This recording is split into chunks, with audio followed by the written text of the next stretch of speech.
தருமோ?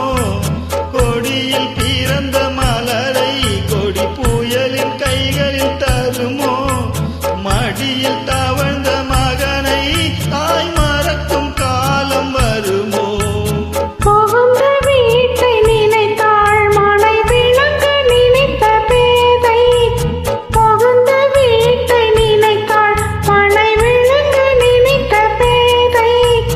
பிறந்த மகனை கொடுத்தாள் அவள் வகுத்த புதிய பாதை. அவள் வகுத்த புதிய பாதை. மாணிக்கத் தொட்டில் நீங்கியிருக்க மன்னவன் மட்டும் அங்கிருக்க. காணிக்கையாக யார் கொடுத்தார்? அவள் தாய் என்று ஏன் தான் பேரெடுத்தார்?